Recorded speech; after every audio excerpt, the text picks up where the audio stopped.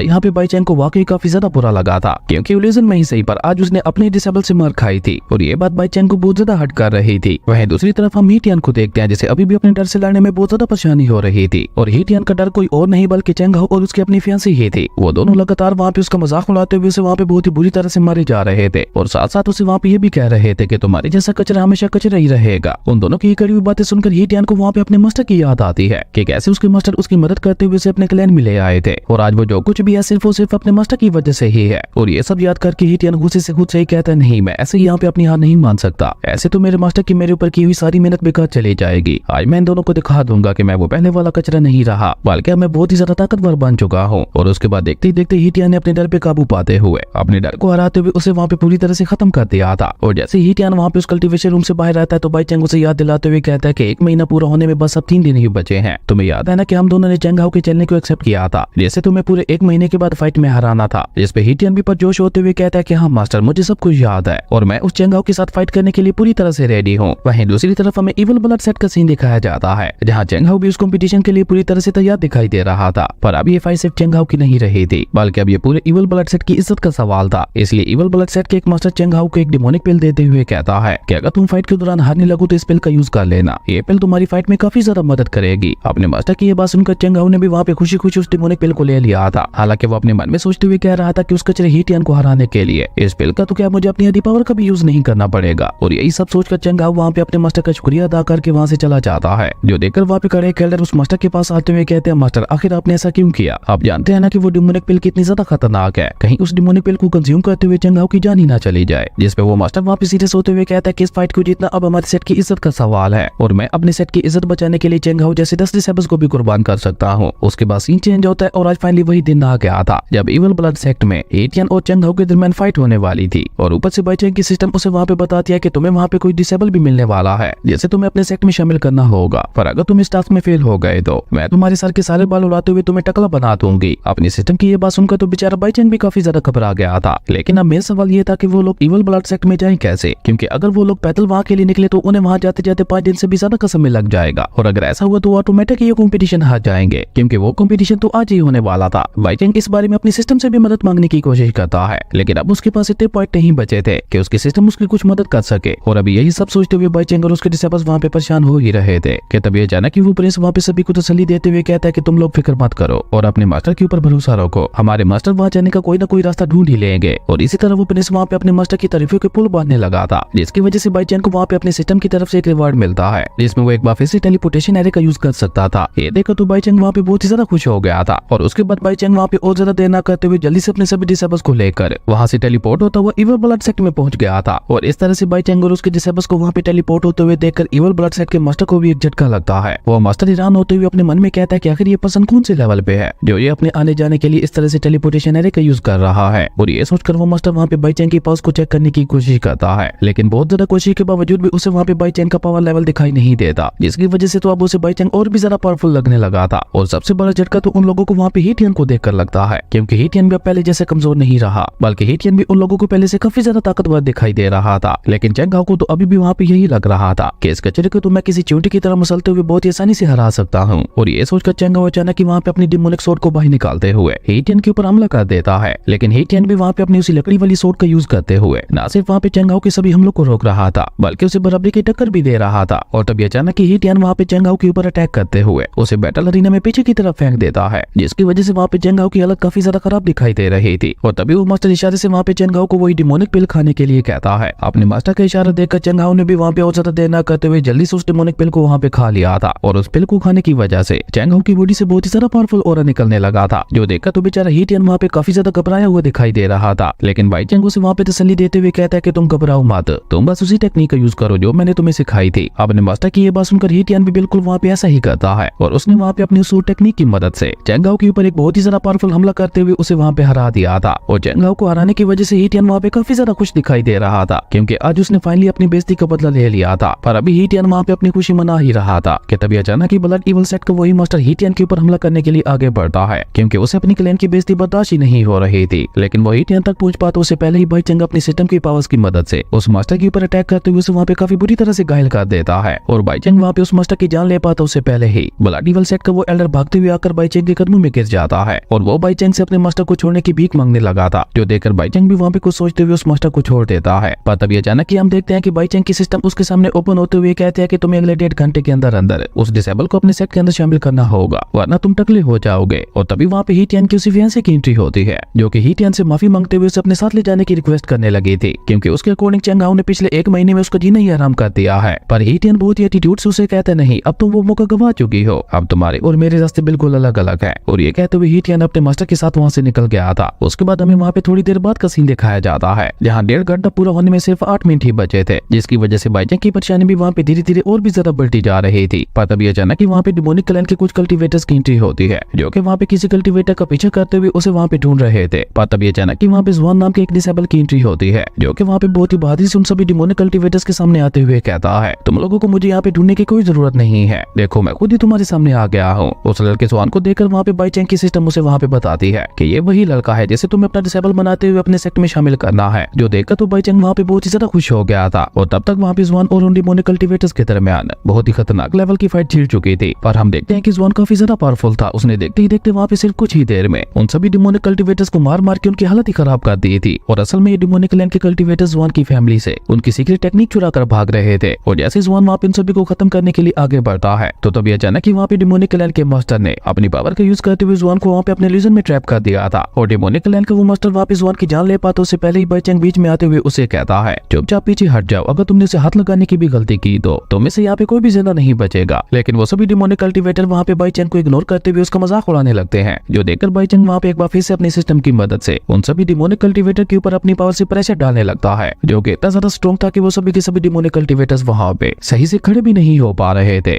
और इसी बीच मौके का फायदा उठाकर बाईचैंग वहाँ पे एक बार फिर से अपनी टेलीपोर्टेशन एरे को एक्टिवेट करते हुए जुआन को लेकर अपने सेक्ट में आ जाता है, और खुद को वहाँ पे उस जगह से टेलीपोर्ट होते हुए देखकर जुआन काफी ज्यादा हैरान दिखाई दे रहा था। तभी बाईचैंग जुआन को अपने सेक्ट में शामिल होने की ऑफर देता है, जिसे जुआन ने भी वहाँ पे खुशी खुशी कबूल कर लिया था, क्योंकि बाईचैंग उसकी नजरों में एक ग्रेट मास्टर से कम नहीं था। और जुआन के उसके सेक्ट में शामिल हो जाने की वजह से बाईचैंग की सिस्टम भी उसे वहाँ पे कांग्रेट्स कहती है। लेकिन जुआन बहुत ही ज्यादा घमंडी था, क्योंकि जैसे ही बाईचैंग उसके पास को अवेकन करने के लिए उसे छूने की कोशिश करता है, तो वो बाईचैंग को खुद को छूने ही नहीं देता, जो देखकर बाईचैंग उससे कहता है कोई बात नहीं, इस बारे में हम बाद में बात करेंगे, अभी आओ मैं तुम्हें तुम्हारा कमरा दिखा देता हूँ। पर जुआन का बाईचैंग के ऊपर ट्रस्ट लेवल बहुत ही ज्यादा कम था, जो देखकर उसकी सिस्टम बाईचैंग से कहती है कि अगर तुमने इसके ट्रस्ट लेवल को 100% कर दिया तो उसके रिवार्ड में मैं तुम्हें एक हैमली सोर्ड दूंगी। अपनी सिस्टम की ये बात सुनकर बाईचैंग भी खुश होते हुए इसके लिए मान जाता है, और ये सोचकर बाईचैंग अपने सेट की दोनों पावरफुल टेक्निक्स जुआन को भी सीखने के लिए दे देता है। पर जुआन को वो बुक्स देने के बावजूद भी उसका ट्रस्ट लेवल सिर्फ 1% ही बढ़ता है। ये देखकर बाईचैंग उसका ट्रस्ट लेवल और ज्यादा बढ़ाने के लिए उसे अपने कल्टीवेशन रूम के अंदर भेज देता है, जहाँ जुआन का सामना अपनी एक डिमोनिक रूप के साथ होता है और यही जुआन का सबसे बड़ा डर था, जिससे वो आज तक किसी तरह से बचते हुए आ रहा था। और तभी अचानक ही वहाँ पे उसका डिमोनिक रूप उसके ऊपर हमला कर देता है। लेकिन हम देखते हैं कि जुआन भी यहाँ पे काफी ज्यादा ताकतवर था। वो अपने डिमोनिक रूप के साथ फाइट करते हुए उसे बराबरी की टक्कर दे रहा था, लेकिन उसका डिमोनिक रूप उसे वहाँ पे उकसाते हुए बस यही कहे जा रहा था, मेरी बात मान लो और एक डीमन बनते हुए मेरे रास्ते पे चलो। तुम सोच भी नहीं सकते कि एक डीमन बनने के बाद तुम्हें क्या क्या मिलेगा। और इसी बीच ली जुआन का वो डिमोनिक रूप मौके का फायदा उठाते हुए अपना डिमोनिक और ली जुआन की बॉडी के अंदर डालने लगता है, ताकि ली जुआन पूरी तरह से एक डीमन बन जाए। पर बाई चेंग जो कि बाहर बैठे ये सब देख रहा था, वो अचानक अपने कल्टीवेशन रूम को बंद करते हुए ली जुआन को बाहर ले आता है, जहाँ अपने उस डिमोनिक रूप के साथ फाइट करके ली जुआन की हालत काफी ज्यादा खराब दिखाई दे रही थी। पर वहाँ पे ली जुआन को बाई चेंग के ऊपर बहुत ही ज्यादा गुस्सा आ रहा था और उसका ट्रस्ट लेवल भी वहाँ पे बाई चेंग से कम होते हुए 1% पे आ गया था, क्योंकि आज तक ली जुआन अपनी जिस तरह से भागते हुए आ रहा था, बाई चेंग ने ली जुआन का सामना उसी से करवा दिया था, जो कि ली जुआन को बिल्कुल भी अच्छा नहीं लग रहा था। लेकिन तभी यू शेंग वहाँ पे उसके पास आकर उसे समझाते हुए कहता है, क्या तुम पागल हो गए हो? मास्टर तो तुम्हें यहाँ पे ट्रेन करने की कोशिश कर रहे थे ताकि फ्यूचर में कोई तुम्हारे डर का गलत फायदा ना उठा ले। और यू शेंग की बातों का यहाँ पे ली जुआन के ऊपर काफी ज्यादा अच्छा असर हो रहा था, क्योंकि अब उसका ट्रस्ट लेवल 1% से बढ़ते हुए डायरेक्ट 15 पे आ गया था। वही ली जुआन को समझाने के बाद यू शेंग खुद भी अपनी प्रैक्टिस के लिए उस कल्टीवेशन रूम के अंदर आ जाता है, जहाँ उसका सामना अपने अंकल के साथ हो रहा था, जहाँ यू शेंग का अंकल इमोशनली तौर पे उसके ऊपर अत्याचार करते हुए उसकी सुप्रीम बॉडी की हर एक बूंद को तोड़ता जा रहा था। लेकिन अब यू शेंग भी पहले से काफी ज्यादा ताकतवर हो चुका था और वो अचानक ही वहाँ पे अपने डर पे काबू पाते हुए अपनी सुप्रीम बॉडी की पावर्स का यूज करके अपने अंकल को वहाँ पे एक झटके में हरा देता है। और ली जुआन जो कि बाहर बैठा हुआ बाई चेंग के साथ ये सब देख रहा था, उसे भी अब कल्टीवेशन रूम का सारा मजरा समझ आ गया था, जिसकी वजह से उसका ट्रस्ट लेवल भी वहाँ पे बाई चेंग के ऊपर और भी ज्यादा बढ़ जाता है, जो कि अब डायरेक्ट वहाँ पे 50% पे पहुंच चुका था, जिसकी वजह से बाई चेंग भी वहाँ पे अपने मन ही मन में बहुत ज्यादा खुश हो रहा था। लेकिन तभी ली जुआन बाई चेंग को वहाँ पे उसकी पावर को भी अवेकन करने के लिए कहता है, जिसपे बाई चेंग उसे कहता है कि अभी तुम्हारी फिजिकल बॉडी इस काबिल नहीं है कि मैं तुम्हारी पावर को अवेकन कर सकूं, इससे तुम्हारी मेडिटेंस भी डैमेज हो सकती है। बाई चेंग की ये बात सुनकर ली जुआन को वहाँ पे इतना ज्यादा गुस्सा आता है कि अचानक ही उसका ट्रस्ट लेवल वहाँ पे 50 से गिरते हुए डायरेक्ट 1% पे आ गया था। ये देखकर बाई चेंग गुस्से से उसे किक मारते हुए अपने स्पिरिचुअल रियलम के अंदर भेज देता है, जो देखकर बाई चेंग की सिस्टम वहाँ पे उसके सामने ओपन होते हुए उससे कहती है कि तुम्हारे पास सिर्फ 3 घंटे हैं और तुम्हें इन 3 घंटों के अंदर अंदर ली जुआन के ट्रस्ट लेवल को 90% से ऊपर ले जाना होगा। जिसपे बाई चेंग भी गुस्से से अपनी सिस्टम से कहता है कि तुम्हें जो करना है करो, लेकिन मुझे ऐसा घमंडी डिसेबल नहीं चाहिए। लेकिन बाई चेंग की सिस्टम उसे वहाँ पे बताती है कि अभी ली जुआन को तुम्हारे ऊपर ट्रस्ट लेवल 1% पे है और अगर ये ट्रस्ट लेवल 1% से भी कम हो गया तो ली जुआन पूरी तरह से डीमन में ट्रांसफॉर्म हो जाएगा, जिसके जिम्मेदार सिर्फ और सिर्फ तुम होगे। अपनी सिस्टम की ये बात सुनकर तो बाई चेंग को भी वहाँ पे एक झटका लगता है। वहीं दूसरी तरफ स्पिरिचुअल रियलम के अंदर ली जुआन की डिमोनिक फॉर्म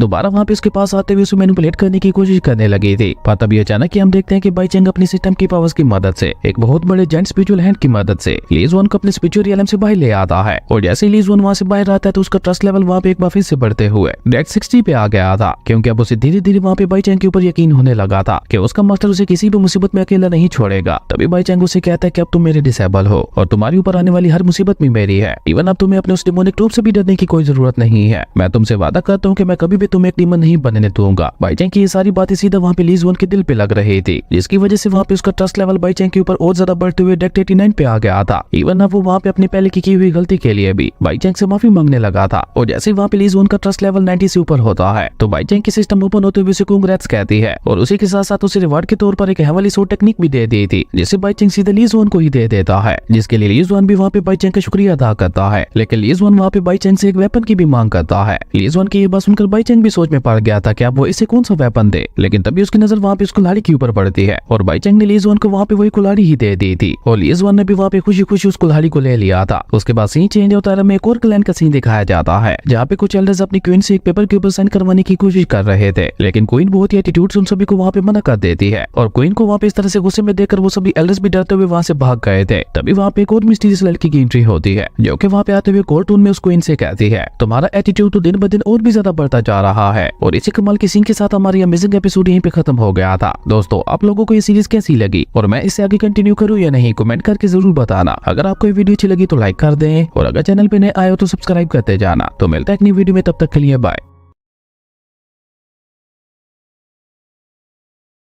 हेलो दोस्तों, welcome back to our channel. तो जैसा कि हमने पिछले एपिसोड में देखा था, ली जुआन ने बाई चेंग की मदद से अपने डिमोनिक रूप के ऊपर पूरी तरह से काबू पाते हुए उसे शांत करवा दिया था। और क्योंकि ऐसा करने में ली जुआन की बाई चेंग ने मदद की थी, तो इसलिए ली जुआन का ट्रस्ट लेवल भी अब बाई चेंग के ऊपर 100% हो गया था। जिसके बाद यहीं से नेक्स्ट एपिसोड की शुरुआत होती है, जहाँ हमें एक रॉयल क्लैन का सीन दिखाया जाता है और कुछ लोग आज यहाँ पे क्वीन के पास एक प्रपोजल लेकर आए हुए थे, लेकिन क्वीन को उन लोगों का वो प्रपोजल बिल्कुल भी पसंद नहीं आता। इसलिए क्वीन गुस्से से उन सभी को वहाँ पे डांटते हुए भगा देती है, जिनके जाते वहाँ पे एम्परर जुआन वू नाम की एक लड़की आती है और असल में रॉयल क्लैन की एम्परर जुआनवू ही थी। उसने क्वीन को जानबूझ के अपनी जगह पे बिठाया हुआ था। जुआनवू वहाँ पे उस क्वीन की तारीफ करते हुए कहती है मानना पड़ेगा, तुम्हारा एटीट्यूड तो बिल्कुल एक एम्परर की तरह ही हो गया है। जिसपे वो क्वीन भी एम्परर जुआनवू को ग्रीट करते हुए कहती है, एम्परर ये सब तो आपकी वजह से ही हो रहा है। आपने ही मुझे अपनी ये पोजीशन दी जिसकी वजह से मेरे अंदर भी सेम एक एम्परर वाला एटीट्यूड आ गया। पर अगर आपको मेरा ये एटीट्यूड पसंद नहीं आया तो उसके लिए मैं आपसे माफी मांगती हूँ। जिसपे जुआनवू उससे कहती है नहीं तुम्हें माफी मांगने की कोई जरूरत नहीं है, और भला मुझे क्यों बुरा लगेगा, मैंने ही तो तुम्हें एम्परर बनाया है। और अभी जुआनवू वहाँ पे ये सब कह ही रही थी कि तभी अचानक उसकी तबीयत वहाँ पे खराब होने लगती है, जो देखकर वो क्वीन भी वहाँ पे घबराते हुए कहती है, एम्परर लगता है आपका वो कर्स एक बार फिर से एक्टिवेट हो गया है और आपका ये कर्स तो दिन ब दिन और भी ज्यादा खतरनाक होता जा रहा है। अगर ऐसे ही चलता रहा तो ये कर्स बहुत ही जल्द आपकी जान ले लेगा, इसलिए अब आपको जल्द से जल्द अपने इस कर्स का इलाज करवाना होगा। आपको हार नहीं माननी चाहिए, इस दुनिया में कोई तो ऐसा पर्सन मौजूद होगा जो कि आपके इस कर्स को ठीक कर सकेगा। क्वीन की ये बात सुनते ही जुआनवू अपने पास्ट में चली गई थी, जहाँ आज से कुछ साल पहले उसके पिता ने भी यही बात की थी, लेकिन आखिर में उसके पिता ने उसे धोखा दे दिया था। और ये सब याद करते हुए बेचारी जुआनवू वहाँ पे काफी ज्यादा परेशान हो गई थी, क्योंकि उसके अपने उसकी जान के दुश्मन बने हुए थे और उन सब के रहते वो कभी भी अपना इलाज नहीं करवा सकती थी। ऊपर से उसे क्लैन का एम्परर बना दिया गया था ताकि वो चाहकर भी अपने इलाज के लिए बाहर ना निकल सके। जबकि जुआनवू ने बहुत ही चालाकी से अपनी जगह क्वीन को बिठा दिया था ताकि किसी को भी उसके ऊपर शक ना हो कि एम्परर जुआनवू कहीं गायब हो गई है। खैर उसके बाद सीन चेंज होता है, हम जुआनवू को ही देखते हैं जो कि अपनी फ्लाइंग बोट से उल्टे हुए अपने कर्स को ठीक करने के लिए निकल चुके थे, और हो ना हो इसका इलाज भी हमारा हीरो बाईचेंग ही करेगा। उसके बाद सीन शिफ्ट होता है, हमें बाईचेंग के इमोर्टल सेट का सीन दिखाया जाता है, जहाँ लीना कल्टीवेशन रूम के अंदर कल्टीवेट करते हुए ब्रेक थ्रू करने की कोशिश कर रही थी, जिसकी वजह से वहाँ पे लीना की बॉडी से बहुत ही ज्यादा पावरफुल ऑरा निकल रहा था, जो देखकर कल्टीवेशन रूम के बाहर खड़े हुए उसके सभी साथी वहाँ पे लीना के लिए काफी ज्यादा खुश दिखाई दे रहे थे। और वो सभी लोग वहाँ पे लीना की तारीफें करते हुए कह रहे थे कि लीना वाकई काफी ज्यादा टैलेंटेड है, इवन अगर आज उसने ब्रेक थ्रू कर लिया तो वो हम सभी से आगे निकल जाएगी। लेकिन प्रिंस वहाँ पे उन सभी की बातों को बीच में ही काटते हुए कहता है, मुझे तो ऐसा कुछ नहीं लगता, क्योंकि लीना जितनी ज्यादा हार्ड प्रैक्टिस करती है उसकी हार्ड प्रैक्टिस के सामने उसका ये ब्रेक थ्रू कुछ भी नहीं है। प्रिंस की ये बात सुनकर बाईचेंग थोड़ा गुस्से से अपने मन में कहता है, आखिर कैसे अजीब से लोगों के साथ मेरा पाला पड़ा है जो कि किसी भी हालत में खुश नहीं होते। और अभी बाईचेंग वहाँ पे ये सब कह ही रहा था कि तभी अचानक कल्टीवेशन रूम से बहुत ही ज्यादा पावरफुल ऑरा निकलते हुए ऊपर आसमान में जाने लगता है, और इसी बीच जुआनवू की फ्लाइंग बोट भी उड़ते हुए बाईचेंग की इमोर्टल सेट के पास आ चुकी थी, और लीना की बॉडी से निकलते हुए उस पावरफुल ऑरा को जुआनवू ने भी वहाँ पे देख लिया था। और इतने ज्यादा पावरफुल ऑरा को देखकर जुआनवू थोड़ा खुश होते हुए अपने मन में कहती है, ये कैसा पावरफुल ऑरा है, मुझे जाकर इसके बारे में पता करना चाहिए और हो सकता है वहाँ पे मुझे अपने कर्ज का इलाज भी मिल जाए। और ये सोचकर जुआनवू अपनी फ्लाइंग बोट को उसी तरफ बढ़ा देती है जहाँ से वो पावरफुल ऑरा निकल रहा था। वहीं दूसरी तरफ बाईचेंग की सिस्टम भी वहाँ पे उसके सामने ओपन होते हुए उसे बताती है कि यहाँ आसपास में एक डिसेबल मौजूद है, जिसे तुम्हें किसी भी हालत में अपने सेट में शामिल करना होगा, और अगर तुम ऐसा करने में फेल हो जाते हो तो उसके बदले में मैं तुम्हें गंजा कर दूंगी। अपनी सिस्टम की ये धमकी सुनकर बाईचेंग को वहाँ पे काफी ज्यादा गुस्सा आता है, लेकिन जैसे ही वो अपनी सिस्टम के ऊपर गुस्सा निकालने के लिए उसे कुछ कहने ही वाला था कि तभी बाईचेंग की सिस्टम उसे कहती है, पर अगर तुम उस डिसेबल को अपने सेट में शामिल करने में कामयाब हो जाते हो तो उसके बदले में तुम्हें एक सुतरा पवेलियन हाउस दिया जाएगा, जो कि तुम्हारे और तुम्हारे डिसेबल्स के लिए काफी ज्यादा फायदेमंद होने वाला है। उस रिवार्ड के बारे में सुनकर अचानक बाईचेंग का गुस्सा भी वहाँ पे शांत हो जाता है, और उसी के साथ साथ बाईचेंग ने खुशी खुशी सिस्टम की तरफ से मिले हुए स्टार्स को भी एक्सेप्ट कर लिया था। पर बाईचेंग वहाँ पे खुद से ही सवाल करते हुए कहता है, लेकिन मैं उस डिसेबल को ढूंढूं कहाँ, जबकि सिस्टम के मुताबिक वो यहाँ पे कहीं आसपास ही है। वहीं बाईचेंग अभी वहाँ पे सब के बारे में सोच ही रहा था कि इसी भी यूशंग भी अपनी कल्टीवेशन के लिए कल्टीवेशन रूम के अंदर चला जाता है, और आज यूशंग ने भी यहाँ पे ठान ली थी कि वो अपनी सुप्रीम बॉडी की पावर को बढ़ाते हुए आज यहाँ पे ब्रेक थ्रू करके रहेगा। इस वजह से सेम लीना की तरह ही उसकी बॉडी से भी बहुत ही ज्यादा पावरफुल ऑरा निकल रहा था, जो कि उस कल्टीवेशन रूम से होता हुआ सीधे ऊपर आसमान में जा रहा था। पर इसी बीच जुआनवू की फ्लाइंग बोट गलती से वहाँ आ पहुंचती है, जिससे यूशंग का वो पावरफुल ऑरा टकरा जाता है, और जैसे यूशंग का वो पावरफुल ऑरा उस फ्लाइंग बोट के साथ टकराता है तो वहाँ पे एक बहुत बड़ा ब्लास्ट होता है, जिसकी वजह से जुआनवू की वो फ्लाइंग बोट एक ब्लास्ट के साथ वहाँ से नीचे गिरने लगी थी, जो देखकर यूशंग के साथी डिसेबल्स को ऐसा लग रहा था कि जैसे यूशंग के पावरफुल ऑरा की वजह से ऊपर आसमान में कोई तारा टूट गया है, जो कि ऊपर आसमान से होते हुए नीचे गिर रहा है। और ये देखकर वो सभी डिसेबल्स वहाँ पे काफी ज्यादा परेशान हो गए थे, क्योंकि उन्हें वहाँ पे ऐसा लग रहा था कि वो स्टार उनके सेट के साथ टकराते ही उनके पूरे सेट को ही वहाँ पे डिस्ट्रॉय कर देगा। और जैसे ही वो फ्लाइंग बोट वहाँ से नीचे आ गिरती है तो वहाँ पे एक बार फिर से ब्लास्ट होता है, और उस ब्लास्ट की वजह से बाईचेंग के सेट में बने हुए छोटे मोटे घर भी वहाँ पे खत्म हो जाते हैं, जो देखकर हीटियन जल्दी से उसी तरफ भागकर जाते हुए कहता है, ये सब क्या हो गया, अब मैं रहूंगा कहाँ पे। और ये कहकर जैसे हीटियन वहाँ से आगे बढ़ते हुए उस बोट के पास जाता है तो अचानक जुआनवू वहाँ पे उसके ऊपर अटैक करते हुए उसे वहाँ से पीछे की तरफ फेंक देती है, और खुद जुआनवू अपनी सोर्ड लेकर बाहर आते हुए उन सभी डिसेबल से कहती है, तुम लोगों की हिम्मत कैसी हुई मेरी फ्लाइंग बोट के अंदर घुसने की। अब अगर यहाँ पे तुम में से किसी ने भी मेरी फ्लाइंग बोट के पास आने की हिम्मत भी की तो मैं उसे यहीं पे मौत के घाट उतार दूंगी। जुआनवू की ये बात सुनकर हीटियन गुस्से से उसे कहता है, क्या तुम पागल हो गई हो, भला मैं तुम्हारी इस बेकार सी बोट में क्यों जाऊंगा, उल्टा तुम्हारी इस बेकार सी बोट ने यहाँ पे गिरते हुए मेरे घर को तबाह कर दिया है, अब मैं रहूंगा कहाँ पे। और अभी हीटियन गुस्से से जुआनवू को खड़ी खोटी सुना ही रहा था कि तभी अचानक वो जुआनवू के उस अटैक की वजह से वहीं पे गिर जाता है, जो देखकर जुआन को वहाँ पे ऐसा लगता है कि शायद इस लड़के ने हीटियन के ऊपर अटैक करते करते हुए इसे यहाँ पे बेहोश कर दिया है। इसलिए ली जुआन अपने साथी का बदला लेने के लिए उसे जुआन वो के ऊपर हमला करने के लिए आगे बढ़ता है, पर जुआन वो ने तो वहाँ पे एक ही झटके में ली जुआन को हराते हुए वहाँ से पीछे की तरफ फेंक दिया था। और वहाँ पे अपने दो साथियों की ऐसी हालत देखकर प्रिंस को बहुत ही ज्यादा गुस्सा आता है। वो अपनी लकड़ी से बनी हुई सोड को लेकर गुस्से से जुआन वो की तरफ आगे बढ़ते हुए कहता है, तुम्हारी हिम्मत कैसी हुई हमारे इस सेक्ट में आकर हमारी डिसेबल्स को हर्ट करने की, इसकी सजा अब तुम्हें मिल के रहेगी। और ये कहकर प्रिंस जैसे जुआन वो के ऊपर हमला करने के लिए आगे बढ़ता है तो उल्टा जुआन वो नहीं अपनी सोड से उसकी लकड़ी से बनी हुई सोड के ऊपर अटैक करते हुए उसे वहाँ पे तोड़ दिया था। और बेचारा प्रिंस वहाँ पे कुछ समय पाता उससे पहले जुआन वो उसके फेस के ऊपर एक किक मारते हुए उसे भी वहाँ पे पीछे अपने साथियों के पास फेंक देती है, जो देखकर जुआन वो वहाँ पे उनका मजाक उड़ाते हुए कहती है, बेवकूफ कहेंगे, तुम लोगों ने ये सोच भी कैसे लिया कि तुम लोग जिस फाउंडेशन बिल्डिंग रियाला में होते हुए मुझे हरा लोगे? क्या तुम लोगों में इतनी भी समझ नहीं है कि सामने वाले की पावर देखकर उसके साथ मुकाबला करना चाहिए, ना कि बेवकूफी की तरह बिना कुछ सोचे समझे आगे बढ़ जाना चाहिए। और अभी जुआन वो वहाँ पे इसी तरह से उनका मजाक उड़ा ही रही थी कि तभी वहाँ पे लीना और बाकी लोग भी आ जाते हैं, जो देखकर जुआन वो कोल्ड टोन में उन सभी से कहती है कि तुम लोगों को क्या लगता है कि मैं तुम सभी को एक साथ देखकर डर जाऊंगी? तुम लोग चाहे अपनी पूरी आर्मी को लेकर ही मेरे सामने क्यों ना आ जाओ, फिर भी मैं बिना डरे तुम्हारी पूरी आर्मी को ही यहाँ पे खत्म कर दूंगी। पर अभी जुआन वो वहाँ पे ये सब कह ही रही थी कि तभी वो सभी डिसेबल्स उसे वहाँ पे चारों तरफ से घेर लेते हैं। और जुआन वो वहाँ पे कुछ समय पाती उससे पहले ही उन सभी ने मिलकर जुआन वो को वहाँ पे धोना शुरू कर दिया था। वहीं दूसरी तरफ हम बाई चैंग को देखते हैं, जो कि उसी डिसेबल की तलाश में अपने सेट के आउटर एरिया में आ गया था, लेकिन बहुत ज्यादा ढूंढने के बावजूद भी उसे वो डिसेबल कहीं भी नहीं मिल रहा था। इवन अब तो बाई चैंग उसे वहाँ पे ढूंढते ढूंढते पूरी तरह से थक चुका था, जो देखकर उसकी सिस्टम वहाँ पे उसके सामने ओपन होते हुए उसे बताती है कि तुम जिस डिसेबल को यहाँ पे ढूंढ रहे हो वो ऑलरेडी तुम्हारे सेट में पहुंच चुकी है और तुम्हारे बाकी सभी डिसेबल्स मिलकर उसे वहाँ पे मार रहे हैं। अगर वो लोग इसी तरह से उसे मारते रहे तो उसकी हालत तो वहाँ पे बहुत ही ज्यादा खराब हो जाएगी, इसलिए जल्दी से जाकर उसे बचाओ, कहीं ऐसा ना हो कि वो तुम्हारे सेट में शामिल होने से पहले ही मारी जाए। अपने सिस्टम की ये बात सुनकर बाई चैंग भी वहाँ पे बहुत ज्यादा देर ना करते हुए जल्दी से वापस अपने सेट में आ जाता है, जहाँ पे उसके सभी डिसेबल्स अभी भी जुआन वो को वहाँ पे बुरी तरह से पीटे जा रहे थे, जो देखकर बाई चैंग वहाँ पे गुस्से से चिल्लाते हुए अपने सभी डिसेबल्स को वहाँ पे रुकने के लिए कहता है। अपने मास्टर की ये बात सुनकर उसके सभी डिसेबल्स भी वहाँ पे रुक गए थे, जो देखकर बाई चैंग वहाँ पे अपने सभी डिसेबल्स को डांटते हुए कहता है, ये कैसा तरीका है अपने सेट में आने वाले मेहमान की मेहमान नवाजी करने का? क्या यही सब मैंने तुम लोगों को सिखाया है? और ये कहकर बाई चैंग आगे बढ़ते हुए जुआन वो की इन्फॉर्मेशन लेने लगता है। और जब बाई चैंग को पता चलता है कि असल में ये लड़की रॉयल फैमिली की एक एम्परर है, तो ये देखते ही बेचारे बाई चैंग की आवाज वहाँ पे टाइट हो जाती है, क्योंकि उसे ऐसा लग रहा था कि अगर एम्परर को गुस्सा आ गया तो वो यहाँ पे उसके साथ साथ उसके पूरे सेट को ही खत्म कर देगी। इसलिए अचानक ही वो वहाँ पे खुद को संभाल कर अपने डिसेबल्स को डांटते हुए कहता है, तुम सभी लोग वाकई बेवकूफ हो, हमारे सेट में खुद एक एम्परर आई है और तुम लोगों ने यहाँ पे उनका स्वागत ऐसे किया है। बाई चैंग के मुंह से अपने बारे में सुनकर जुआन वो को भी वहाँ पे एक झटका लगता है और वो चौंकते हुए अपने मन में कहती है कि आखिर इसे कैसे पता चला कि मैं एक एम्परर हूँ? मुझे लगता है मेरे सामने खड़ा ये पर्सन कोई मामूली पर्सन नहीं है, ये कोई बहुत ही ज्यादा पावरफुल पर्सन है जिसने सिर्फ मुझे देखकर ही मेरे बारे में सब कुछ पता लगा लिया। अगर ये पर्सन सच में उतना ज्यादा पावरफुल है जितना मैं सोच रही हूँ तो ये पर्सन तो मेरे कष्ट को भी ठीक कर सकता है। और ये सोचकर ही जुआन वो वहाँ पे थोड़ा खुश होते हुए बाई चैंग से पूछती है कि आप कौन है और आपको मेरे बारे में कैसे पता चला? जिसपे बाई चैंग की बजाय प्रिंस उसे वहाँ पे जवाब देते हुए कहता है, हमारे मास्टर कोई नॉर्मल पर्सन नहीं है, बल्कि वो एक इमोर्टल कल्टीवेटर है जिनके पास इस दुनिया भर का नॉलेज है। इवन वो किसी को भी एक नजर देखकर ही उसके बारे में पता लगा सकते हैं। और इसी तरह प्रिंस वहाँ पे बाई चैंग की तारीफों के पुल बांधने लगा था, लेकिन बाई चैंग उसे वहाँ पे रोकते हुए अपने बाकी सभी डिसेबल से कहता है, मेरी तारीफ छोड़ो और तुम लोग जल्दी से जाकर एम्परर की फ्लाइंग बोट को ठीक करने का इंतजाम करो। और ये कहकर बाई चैंग जुआन वो को लेकर अपने रूम में आ गया था। वही रूम के अंदर आती जुआन वो वहाँ पे बाई चैंग को ग्रीट करते हुए कहती है, मास्टर अब तक तो आपको मेरी बीमारी के बारे में पता चल ही गया होगा और अगर आप सच में एक इमोर्टल है तो आपके पास जरूर मेरी बीमारी का इलाज भी होगा, क्योंकि एक इमोर्टल कल्टीवेटर के पास मेडिकल की भी काफी ज्यादा अच्छी नॉलेज होती है। प्लीज मुझे बताइए क्या आप मेरी बीमारी का इलाज कर सकते हैं? जुआन वो की सारी बातें सुनकर बाई चैंग अपने मन ही मन में बहुत ज्यादा घबरा गया था और वो परेशान होते हुए खुद से ही कहता है कि आखिर इसे मैं कैसे बताऊं कि मैं कोई इमोर्टल कल्टीवेटर नहीं हूँ और ना ही मेरे अंदर कोई नॉलेज है, मैं तो बस एक साधारण इंसान हूँ। पर ये सब मैं इसे बताकर अपनी बेइज्जती नहीं होने दे सकता, इसलिए कुछ भी करके मुझे इसे यहाँ पे इम्प्रेस करना होगा ताकि ये मेरे सेट को ज्वाइन करने के लिए तैयार हो जाए। और अभी बाई चैंग वहाँ पे ये सब सोच ही रहा था कि तभी अचानक उसे वहाँ पे एक आइडिया आता है, जिसके बाद वो जुआन वो को लेकर जल्दी से अपने कल्टीवेशन रूम के पास आ जाता है और वो जुआन वो से कहता है कि तुम्हारी जो भी परेशानी है वो इस कल्टीवेशन रूम के अंदर जाने के बाद खत्म हो जाएगी। बाई चैंग की ये बात सुनकर जुआन वो वहाँ पे एक बार फिर से उसका शुक्रिया अदा करते हुए कहती है, मुझे पहले ही पता चल गया था कि आप मेरे साथ कुछ ऐसे ही करने वाले हैं, क्योंकि ज्यादातर इमोर्टल कल्टीवेटर्स इसी तरह से इलाज करते हैं। और ये कहकर जुआन वो वहाँ पे बिना कुछ सोचे समझे चुपचाप उस कल्टीवेशन रूम के अंदर चली जाती है। और जैसे जुआन वो उस कल्टीवेशन रूम के अंदर जाती है तो बाई चैंग उस कल्टीवेशन रूम का दरवाजा बंद करते हुए जल्दी से उस तालाब के पास आ जाता है ताकि उस कल्टीवेशन रूम के अंदर क्या हो रहा है वो सब देख सके और जुआन वो के बारे में पता लगा सके कि आखिर उसके साथ क्या प्रॉब्लम है। वहीं दूसरी तरफ जैसे जुआन वो उस रूम के अंदर जाती है तो उसके पिता भी वहाँ पे उसके सामने आ जाते हैं, जो कि वहाँ पे जुआन वो को देखकर एक डेविल स्माइल करते हुए उससे कहते हैं, जुआन वो मेरी बच्ची मेरे पास आओ और मुझे तुम्हारी बीमारी को ठीक करने दो, जैसे मैंने तुम्हारी बाकी बहन भाइयों की बीमारी को ठीक किया था। देखो कैसे वो लोग हमेशा हमेशा के लिए अमर होकर इस दुनिया को छोड़कर चले गए। वहीं बेचारी जुआन वो तो अपने पिता को अपने सामने देखकर बहुत ही ज्यादा डरी हुई दिखाई दे रही थी, जो देखकर उसका पिता वहाँ पे कमीनी स्माइल करते हुए उसे कहते, जुआन जुआन वो मेरी बच्ची, तुम इस तरह से मुझसे डर क्यों रही हो?